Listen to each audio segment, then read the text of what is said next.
There is a version of you who walks into a corporate room and nothing changes.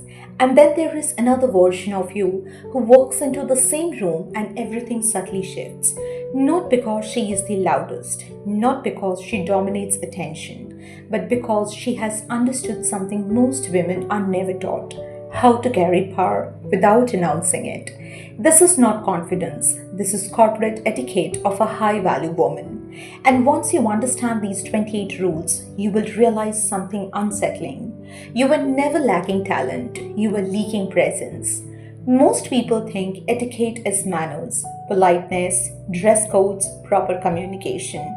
But in corporate reality, etiquette is not manners. It is predictability of excellence. It tells people she is stable, she is composed, she is intentional, she does not leak energy. Because in professional environments, people don't trust talent first, they trust behavior.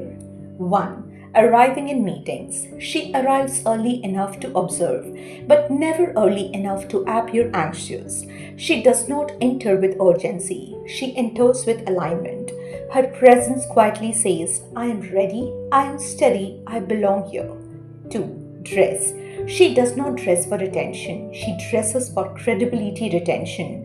Neutral tones, structured fits, minimal distraction, because she understands if your outfit becomes the conversation, your ideas lose space. 3. Organization chart. She studies hierarchy silently. Decision makers, influencers, executors. Not for politics, for clarity, because confusion about structure always becomes confusion in outcomes. 4. Desk and digital files. Her workspace reflects her mind. Clean desk, organized folders, no chaotic desktop, because external disorder eventually becomes internal noise. 5. When to speak. She does not compete for airtime. She observes first, processes first. She speaks only when clarity is required, direction is missing, value is real. And when she speaks, the room listens differently. 6. Never interrupt. Even in disagreement, she lets people complete their thought because interruption is not authority. It is emotional impatience disguised as confidence. She waits, then responds with clarity. 7. Language. I versus we. She uses language with precision. I led this initiative. It indicates ownership. We achieved this. It indicates collaboration. She never hides responsibility and never steals collective credit. 8. Tone of voice. Her tone does not raise under pressure, it stabilizes. Because she understands control is not loud, control is consistent. 9. Email timeline. She responds with rhythm, not reaction, not impulsiveness, not absent. Consistent presence builds trust faster than speed. 10. Writing rule. She never writes what she would hesitate to say in a room full of people because written words do not disappear, they define perception permanently. 11. BCC. She uses BCC with precision, not emotion. Only when structured communication is required, documentation is necessary, information flow must be controlled appropriately. Never for emotional escalation, hidden conflict creation, or indirect confrontation.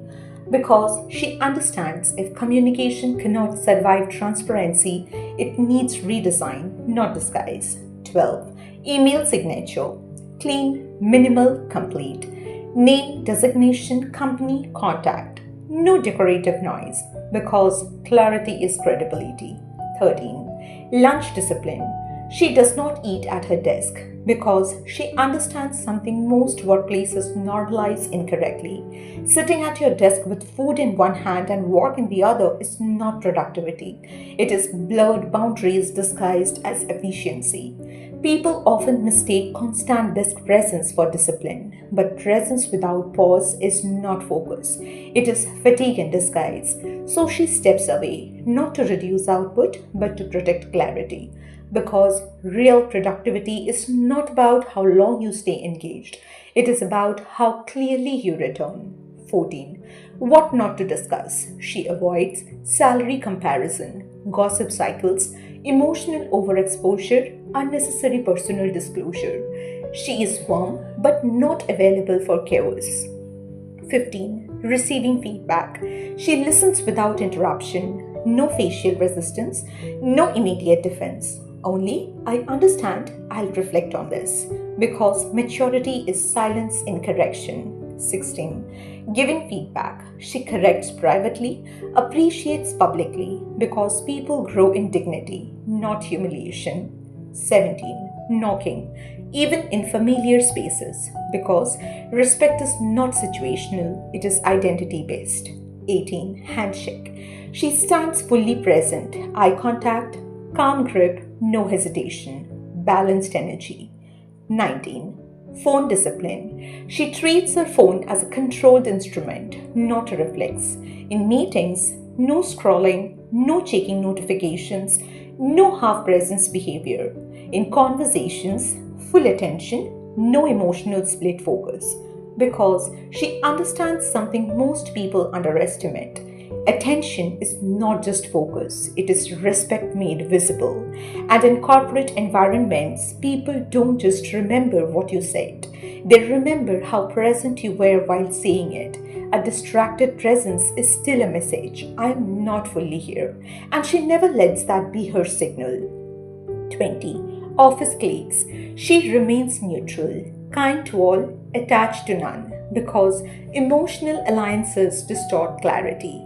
21. Meetings.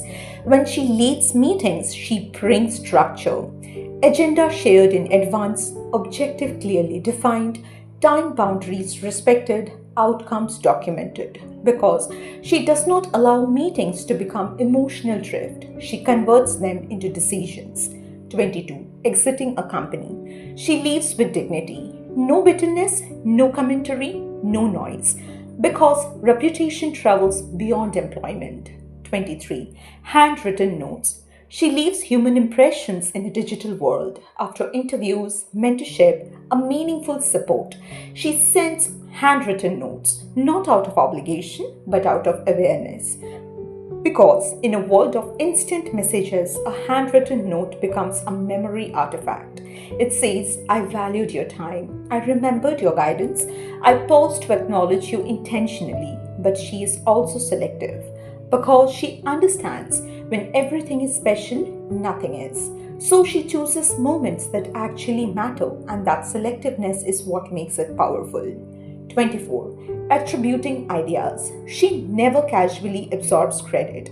She attributes consistently, like this approach came from, betting on excess suggestion or wise input shaped this direction. Because she understands something deeper, ideas move faster than names in corporate spaces, and without attribution, credit quietly disappears from its sources. But beyond fairness, there is strategy, because attribution builds trust architecture. People collaborate more freely with someone who does not silently absorb ownership, and over time, this creates a reputation. She elevates people, not replaces them. 25. Hygiene and grooming. Subtle, clean, intentional. Because presence starts before speech. 26. Quiet competition versus sabotage. She improves silently, never destroys silently, because ambition does not require harm. 27. Speaking about others. She speaks respectfully of past workplaces and people, because reputation is shaped in absence. 28. Final identity. She carries herself like she already belongs in rooms she is still entering. Not performance, not arrogance, but quiet certainty, and eventually the world adjusts to her standard. Pause for a moment. Look at your own professional behavior. Not your skills, not your ambition, your behavior. Ask yourself, where am I still acting like I need permission for a space I already deserve? Because most women are not limited by capability. They are limited by unconscious behavior pattern. You don't need to become someone else. You need to remove everything that makes you forget who you already are, and then practice that version consistently. If this resonated with you, like this video so more women see this shift. Subscribe to our channel for deeper corporate identity content. Share this with one woman who is silently building her life but still second guessing her presence. Because sometimes the right reminder doesn't change your day, it changes your identity.